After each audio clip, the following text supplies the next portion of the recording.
Señor los bendiga mucho. Vaya conmigo, vamos a nuestro estudio en esta noche, en esta tarde. Hechos capítulo 7, versículo 1 al 10.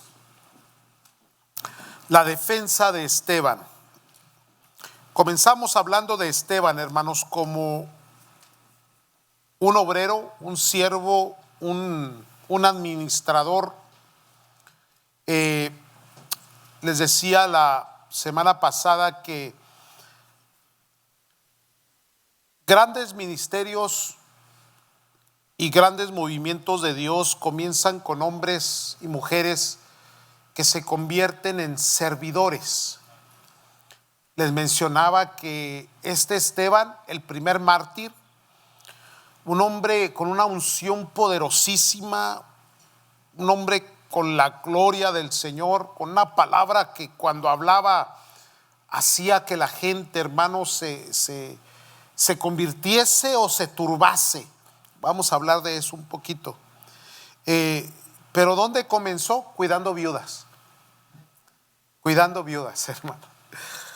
Ahora, su palabra era tan fuerte y tan poderosa y Dios lo usaba tanto, hermanos, que se metió en problemas obviamente con aquellos que perseguían o que comenzaban a perseguir la iglesia naciente, hermanos. Y cuando es, hermanos, arrestado y es puesto ante un grupo de personas que lo están juzgando, en el capítulo 7 comienza la defensa de él. Y de eso vamos a estar hablando. Ahora, la defensa de Esteban, hermanos, no es una defensa como una apología como mucha gente lo interpreta. Más bien la defensa que él hace es para reprochar la dureza de los corazones de las personas que ya habían oído, que ya habían entendido que era el Cristo, el Salvador, y aún así lo habían rechazado.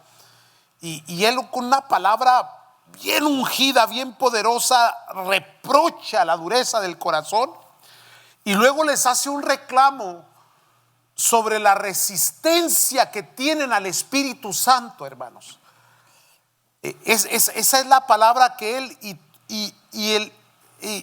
y Lucas, hermano, que es el escritor, utiliza un capítulo o una porción bastante amplia en la exposición de Esteban. Entonces vamos a tener que tomar varios miércoles para poderlo examinar, porque estaba leyendo, hermanos, la manera en cómo lo expresa, cómo lo habla Esteban, hermanos, y hay muchas cosas ahí, hermanos, porque él quiere llegar al punto, por la unción del Espíritu Santo, al reproche de aquellos que endurecen su corazón. Pero no se trata de hacer uso, hermanos, de enojo, ni de ira, ni de palabras deshonestas, ni alteradas, ni mentiras, sino que es el Espíritu Santo, hermanos, el que al último los hace rechinar los dientes, los golpea tanto la verdad de Dios, hermanos, y cierran tanto su corazón que terminaron apedreándolo a Esteban. Tiene usted que leer cuidadosamente los detalles, hermanos. Entonces vamos a ver los fundamentos de la defensa, y para ello hoy vamos a mirar nomás hasta el versículo 10, para que usted me acompañe y podamos ver a través de lo que Esteban está declarando, está predicando, les está diciendo, hermanos, cómo Dios comienza a obrar para juicio a las personas que rechazan el mensaje de la palabra del Señor. ¿Estamos listos, hermanos? Versículo 1 dice del capítulo 7: el sumo sacerdote dijo entonces: ¿esto es así? Y él dijo: varones, hermanos y padres, oíd. El Dios de la gloria apareció a nuestro padre Abraham estando en Mesopotamia, antes que morase en Harán, y le dijo: sal de tu tierra y de tu parentela y ven a la tierra que yo te mostraré. Entonces salió de la tierra de los caldeos y habitó en Harán. Y de ahí, muerto su padre, Dios le trasladó a esta tierra en la cual vosotros habitáis ahora. Versículo 5, hermanos. Y no le dio herencia en ella, ni aún para asentar un pie, pero le prometió que se la daría en posesión y a su descendencia después de él, cuando él aún no tenía hijos. Y le dijo Dios así, que su descendencia sería extranjera en tierra ajena y que los reduciría a servidumbre y los maltratarían por 400 años.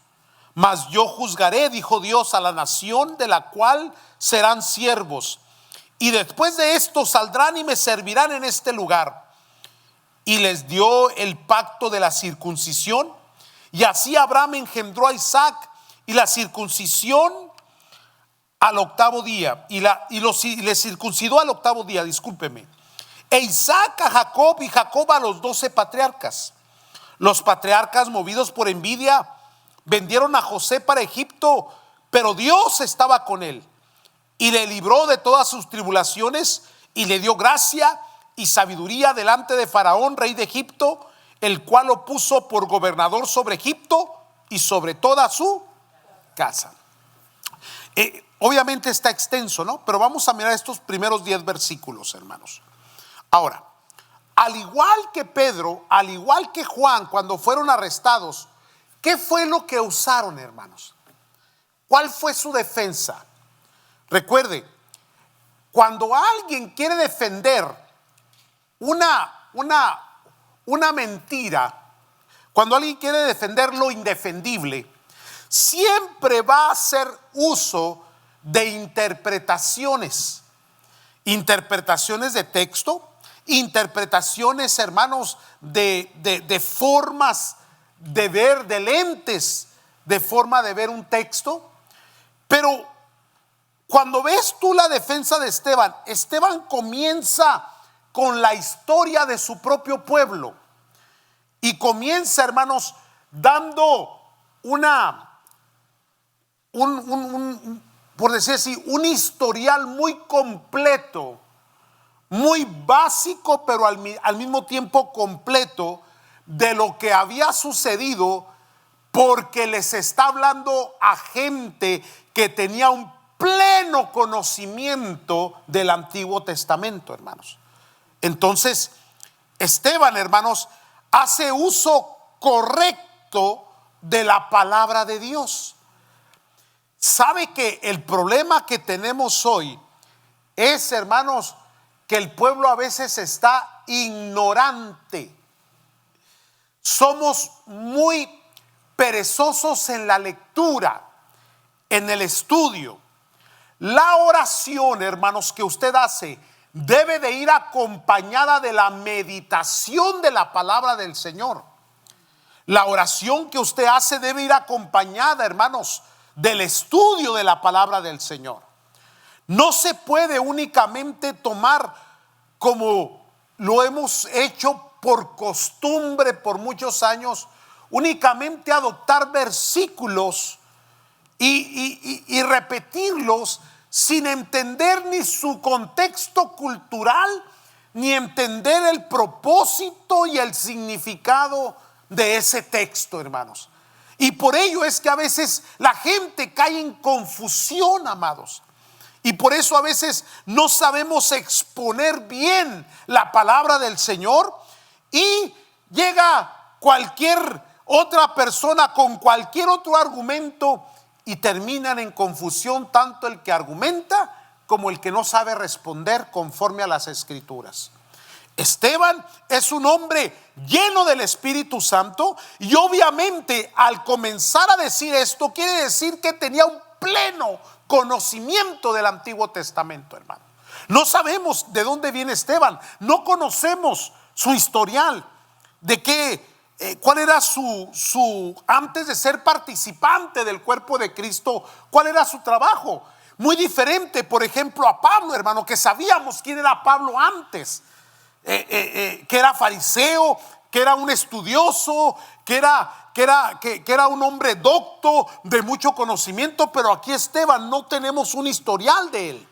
Ahora bien, cuando comienzas a ver cuidadosamente la forma en que expresa Esteban la palabra del Señor, hermanos, él usa negativas en la narración. Usa negativas en la narración, hermanos. ¿Por qué negativas? Porque en las negativas que él está citando, está poniendo al pueblo que lo está escuchando de dónde viene su dureza de corazón y de dónde viene esa resistencia al Espíritu Santo. Ahorita las vamos a ver. En estos 10 versículos hay 3 negativas. Póngame mucha atención con lo que le voy a decir. Pero ahora, ¿quién lo hizo? Yo quiero que entienda esto. La palabra de Dios nos da por promesa que el Espíritu Santo, cuando nos toque hablar, la unción del Espíritu Santo va a empoderar la palabra que sale de tus labios. Pero está condicionada a que esa palabra sea bíblica, textual, para que verdaderamente el poder de Dios venga a hacer el efecto en las personas. Aquí hay un efecto, hay un resultado. ¿Cuál fue el efecto? Dice que se molestaron tanto, les dolió tanto lo que les dijo Esteban, que terminaron sacándolo violentamente y apedrearlo, hermano. Porque tiene que haber un efecto cuando nosotros predicamos la palabra. El efecto es que la persona se convierta a Cristo Jesús, o que llegue un momento en que se moleste tanto, hermanos, que te odie por el resto de su vida, porque el Espíritu Santo le redarguyó en su corazón y se endureció y resistió al Espíritu Santo. Están aquí, hermanos. Ahora, observe esto, las negativas. Déjenme se las cito así rápidamente, ¿sí? Por ejemplo, hermano, la primera negativa dice: Dios llamó a Abraham, lo llevó a Parán, muere el papá de Abraham y luego ya lo saca a la tierra donde estamos ahora, dice. Pero ahí viene la negativa. Dice: esta es la tierra, pero no le dio herencia ni aún para asentar un pie. Mire cómo lo está citando Esteban. Porque es cierto, Abraham llegó a la tierra prometida, pero era extranjero en una tierra que Dios le había dicho que iba a ser de él y de su descendencia. Después viene Hebreos, después viene también Pablo, hermanos, volviendo a citar esa condición de Abraham. Por eso Abraham, por fe, le creyó a Dios y le fue contado por... Ahora, capte esto, hermano, porque eso está profundo. En la negativa dice: Dios lo trajo a la tierra y no le dio herencia ni aún para asentar un pie. Entonces ahí está la negativa en la narración. Pero siempre hay un pero, porque en la negativa lleva un propósito. La negativa lleva a ver si se lo puedo explicar de esta manera. Pablo dijo: para algunos esta roca es piedra de tropiezo, para otros es salvación. ¿Por qué la negativa? Porque hay gente que va a tropezar con Cristo. Hay gente que se va a condenar por la palabra de Cristo. Y no porque Dios quiera condenarle, sino porque simple y sencillamente endurecieron su corazón, resistieron al Espíritu Santo. Porque el Espíritu Santo trae convicción, toca el corazón, da la oportunidad. Pero si le resistes, entonces la primera negativa fue: Ni siquiera le dio herencia, ni aún para asentar un pie. Pero, dice la escritura, pero le prometió que se la daría en posesión a él y a su descendencia. ¿Qué le dio? Promesa. ¿Y qué hizo Abraham? Le creyó a Dios. Y porque le creyó, fue justificado. Entonces, tráigame este concepto, esta idea a lo que el Espíritu Santo está tratando con los sacerdotes, que creían que por el cumplimiento de la ley, que ni siquiera la podían cumplir bien, estaban agradando a Dios. Y no era cierto. Porque la idea en el nuevo pacto es que la salvación es por fe, por la gracia del Señor. Y todavía hay gente arrastrando costumbres, métodos, ideas, formas, formatos, formalidades antiguotestamentarias, o aún se hacen nuevos rituales para poder decir que estamos sirviendo a Dios. Y la realidad es que todo el Nuevo Testamento concentra toda la teología en que la salvación es por fe, por gracia. Por gracia sois salvos, y esto no de vosotros, pues es don de Dios. A veces la negativa es para que la gente, hermanos, verdaderamente se pueda tropezar, y aún en su tropiezo y en la dureza de su corazón puedan resistir al Espíritu Santo, pero para que de esta manera no tengan excusas en el gran día del juicio. Porque ciertamente nadie se podrá justificar delante de Dios, hermanos. El único que puede justificarte delante de Dios es el que murió en la cruz del Calvario y el que también te perdonó.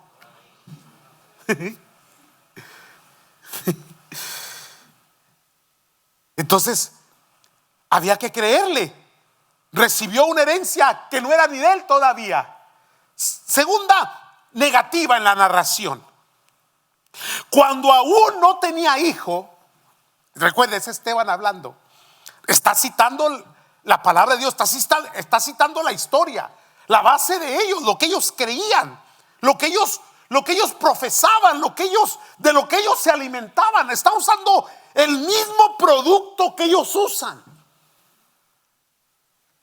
no más que se lo comen mal.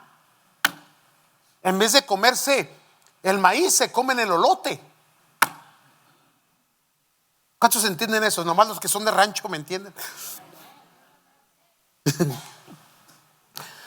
Dice, la negativa es: cuando aún no tenía hijo, le dijo esto: tu descendencia entrará en servidumbre y el maltrato por 400 años. Todavía no me das un hijo y ya me estás diciendo que mi descendencia va a entrar en servidumbre y el maltrato por 400 años.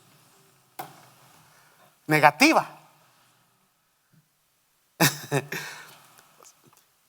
Fíjese cómo Esteban lo está exponiendo. Una negativa y luego con una consecuencia, con una secuela, con un fracaso. Pero, otra vez, pero yo juzgaré a esa nación que los va a esclavizar y los voy a sacar de esa nación y los voy a traer para que me sirvan en este lugar. Detrás de la negativa, la promesa.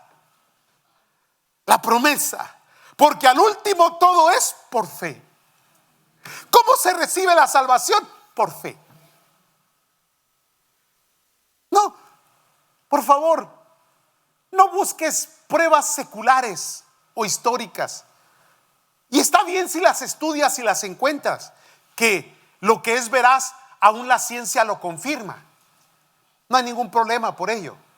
Pero la salvación sigue siendo por fe.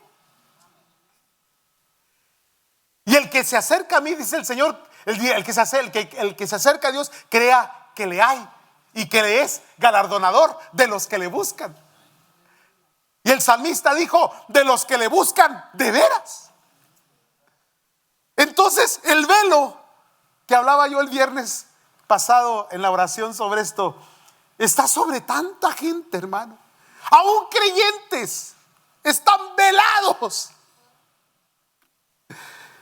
Se les olvidó, perdieron el rumbo, se están comiendo el olote. A ver. Entonces, en la segunda le está diciendo Esteban, todavía no tenía un hijo y ya. Pero en la tercera negativa está tremenda, porque ahí es donde comienza a picarles, a darles comezón, a poner la incomodidad. Yo quiero que entienda esto. La palabra de Dios tiene que ser predicada tal y como está. Y la gente otra vez tiene que experimentar ¿qué? Salvación o incomodidad. Así de simple. Y el problema que tenemos en estos tiempos es que la mayoría de predicadores está tratando de conciliar la palabra de Dios fuerte, poderosa, que cambia, que transforma, con la ideología de una creencia suave y que está comprometiendo la santidad de Dios. ¿Siguen aquí?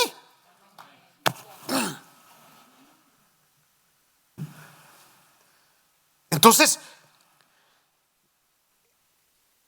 cada vez que los hombres de Dios en el libro de los Hechos hablaban, algo sucedía. En este caso, ¿qué sucedió? El apedreamiento, el primer mártir. Algo tiene que suceder cuando tú abras tu boca. Algo. Si no sucede nada, algo no está bien. Sigan aquí. ¿Ya se enojaron? Que hasta a mí me está doliendo, oye, hermano. Palabras huecas. Sin el sentido, sin la fuerza, sin el poder, sin la unción del Espíritu Santo. Está usando Biblia, está usando la narrativa bíblica, pero está contextualizando al corazón de ellos por la unción del Espíritu Santo. Amados de Dios, la exposición de la palabra debe de ir acompañada del poder del Espíritu Santo, hermano. De la unción, de la llenura del Espíritu Santo.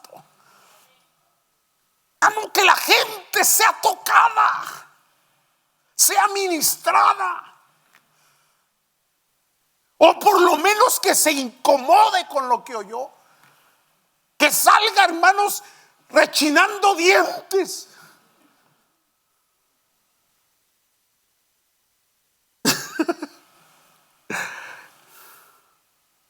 Porque la tercera negativa es que comienza a hablar de la circuncisión de Abraham y luego Isaac y luego Jacob, y luego de Jacob se pasa a los 12 y luego dice: cuando ya aparecen los 12, nuestros 12 patriarcas, le llama patriarcas, movidos por envidia, vendieron a José. Mire, hay algo maravilloso en la escritura. Cuando tú lees la Biblia, Dios nunca trata de esconder la realidad humana de sus propios hijos. ¿Quién era Jacob? Tranza. ¿Cuántos tranzas hay aquí? Dios le tuvo que cambiar el nombre a ese ingrato, hermano. Raquel, tremenda mujer de Dios, pero ayudó a su hijo a que mintiese. Pero todo se paga, porque así como Jacob transió, también lo transearon a él con su tío. ¿Se acuerda de su tío? No. ¿Verdad que sí? Labán. Y luego unos pleitos familiares que tiene que salir huyendo. Qué hermosa la escritura. Nunca esconde la realidad, hermano. No suaviza. No da una imagen como a veces nosotros queremos quedar bien. Diluimos el texto, lo arreglamos, lo maquillamos, a ver si le cae bien al miserable pecador. Y después que se lo suavizas y se lo das como una cucharada de Gerber, termina rechazándolo al último y despreciándolo. El que se va a convertir, hermano. Y el que se va a perder bien. Gloria al Señor. Aleluya. Que bravo amaneció, ¿verdad? Hasta yo ando asustado. Pero es que es una realidad, amados. Ahora, escuche esto. ¿Va a ser popular? Claro que no. Claro que no, hermano. Por eso el crecimiento cuesta. Por eso el servir a Cristo, el levantar ministerios, el tener una iglesia saludable, sana, perseverante, pues va a costar. Porque no todos. Se lo he dicho en otras ocasiones, el cristianismo no es para todos, hermanos. Aprende lo más básico, a ver si es para ti. Perdona al que te ofende. Ama al enemigo. Perdónale hasta 70 veces 7. Ya con eso ya. Y es lo más básico. Siguen aquí todavía. No se enojen, siento tensión, hermano. ¿Yo qué culpa tengo? Nomás le estoy diciendo lo que dice ahí, pues. Entonces dice, movidos por envidia vendieron a José. Y luego viene el pero. Pero Dios estaba con él. Entonces, al no esconder el verdadero carácter del pueblo, les está diciendo, así como eran aquellos, así son ustedes. Por eso les comenzó a doler, porque se comenzaron a familiarizar con gente envidiosa. ¿Cuál era la envidia de ellos, hermanos? Que el pueblo los estaba siguiendo, se estaban convirtiendo. ¿Cuál era el problema de los fariseos en el tiempo de Cristo? Que la gente los seguía por multitudes. Envidia. Pero Dios estaba con él y lo convirtió en gobernador de Egipto sobre toda la casa de Faraón. Porque siempre hay un remanente que permanece y que hace la obra. Amados del Señor, les exhorto en el amor de Cristo Jesús con esta escritura, hermanos, de 2 de Timoteo 2:15 al 17. ¿Sí lo quiere leer conmigo? 2 de Timoteo capítulo 2, versículo 15 al 17. Sí, santos, por favor. Ya lo tienen en el versículo 15. Pablo, hablándole a Timoteo, le dice: procura con diligencia. Procura con diligencia presentarte a Dios como la aprobación. ¿De dónde viene? ¿De los hombres o de Dios? ¿Cuál era el argumento que tenía Pedro y Juan cuando les prohibieron? Les dijeron, varias veces se lo repitieron, les dijeron: dejen de predicar en ese nombre.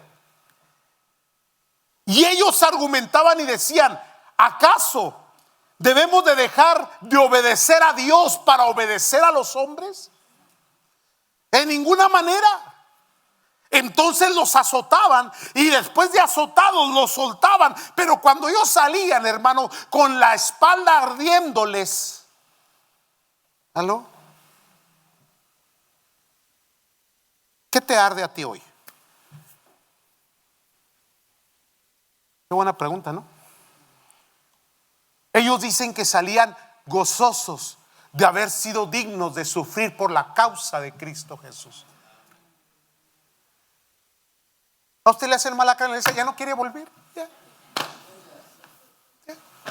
Imagínense, hermano, ¿dónde estamos? Y volvemos al punto, ¿no? Ahí andamos suavizando y tratando de que no nos veamos mal. ¿Y cuándo Dios se preocupó por lo que piensa la gente, hermano? La preocupación que tenemos hoy, ¿qué va a decir mi vecino? Que diga lo que le dé su gana. De todos modos se va a perder. O quedar bien. Preséntate con diligencia delante de Dios como obrero aprobado, que no tiene nada de qué avergonzarse. Pero mire lo que dice ahí, que usa bien. Oye, hermano, aprenda a usarla bien, por favor. La espada del Espíritu. No se le olvide que la espada que trae lleva 2 filos. Y cada vez que comienza a manobrear, usted mismo se anda rajando, pues. Aleluya. El uso mal de las escrituras y del texto. Mal contextualizado, mal usado, suavizado. Arreglado, maquillado. No. Suéltelo como es. Suéltelo como es, hermano.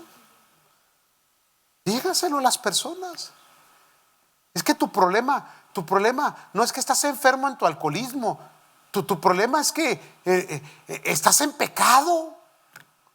¡Ah! Dijo la palabra que empieza con P. Esa no se debe de mencionar ya. ¿Cuántos me están entendiendo? No, amados. No puede ser así, amados. Que usa bien la palabra de verdad. Pero mire lo que dice el 16, hermanos. Mas evita profanas. ¿Sabe lo que es profanar? Y vanas palabrerías que conducirán más y más. ¿A dónde? Por eso le digo, no se meten argumentos interminables. Predica la palabra. Predícala a tiempo, le dijo también Pablo a Timoteo, y fuera de tiempo. Redarguye, reprende con toda paciencia. Así se lo dijo. Dale, mijo. ¿Qué le ganas? Ahora, ¿qué necesitamos para que venga revelación en la exposición de la palabra, hermanos? Bueno, ahí están las bases. Primeramente hay que presentarnos con diligencia, procurando hacerlo bien y mejor delante de Dios, aprobados por Dios. ¿Sabe qué es lo que Dios respalda? Porque a veces hemos visto que hay gente que no se porta bien y de alguna manera Dios la usa. ¿Le ha tocado ver eso? Ahora, tarde que temprano, el mal sale a la luz, hermano. El tropiezo aparece. Ahora, ¿por qué? Porque Dios lo que respalda es su palabra. Otra vez, Dios no respalda a hombres, respalda su palabra. Predica la palabra, háblala. Por eso, hermanos, Esteban lo menciona el texto, lleno del Espíritu Santo, habilidoso en la palabra, dando testimonio, y no le importaba lo que pudiese ser a consecuencia de que él predicase la palabra tal y como el Señor y el Espíritu Santo se la daba en ese momento, hermano. Recuerde, terminó apedreado. ¿Cómo vas a terminar tú? Pues a lo mejor ya no te quieren, ya caíste mal, inaceptable, discriminado. Ya no eres parte del crew, del grupo. Te quitaron de los 4 favoritos que tenían en Verizon. Te cortaron del Face. Ya no te pusieron like.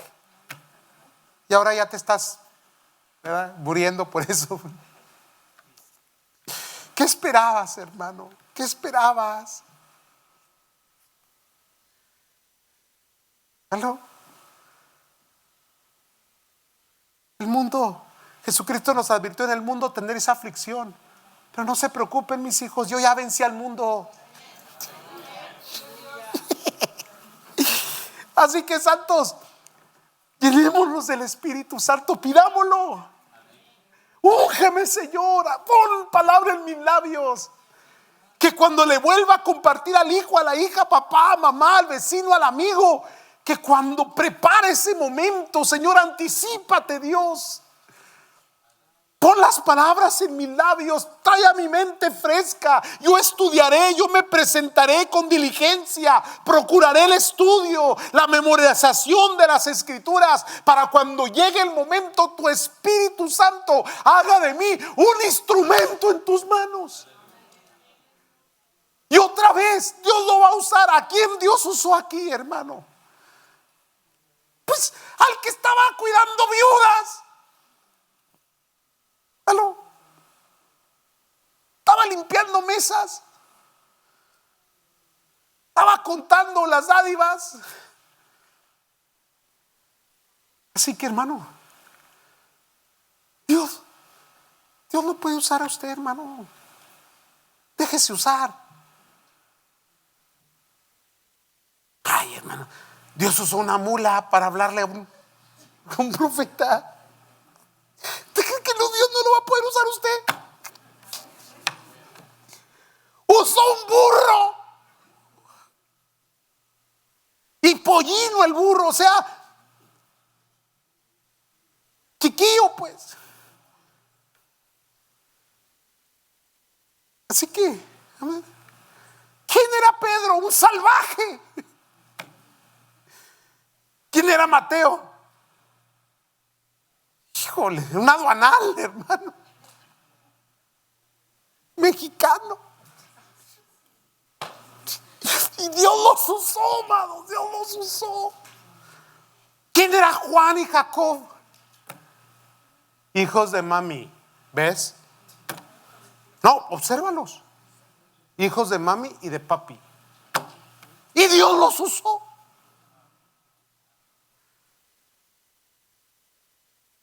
Dios te quiere usar. Lo que venga por hacer, hazlo según tus fuerzas. Dios te llamó a limpiar la iglesia. Límpiala con todo el amor y con todas las ganas. Dios te llamó a enseñar. Enseña, hermanos.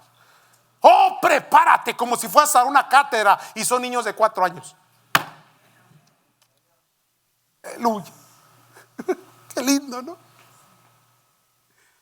Ay, me tocó cuidar a los bebés. Ora por ellos. Aleluya. Sí les cayó el 20, hermanos. Dios nos puede usar en el poder del Espíritu Santo y dar una sabiduría a nuestros labios como la recibió Esteban en ese momento, hermanos. Seguimos la semana que entra. Por eso me fue el tiempo. Amén, santos. Seguimos del 11 en adelante. Pónganse de pie, vamos a orar. Necesitamos orar, hermanos.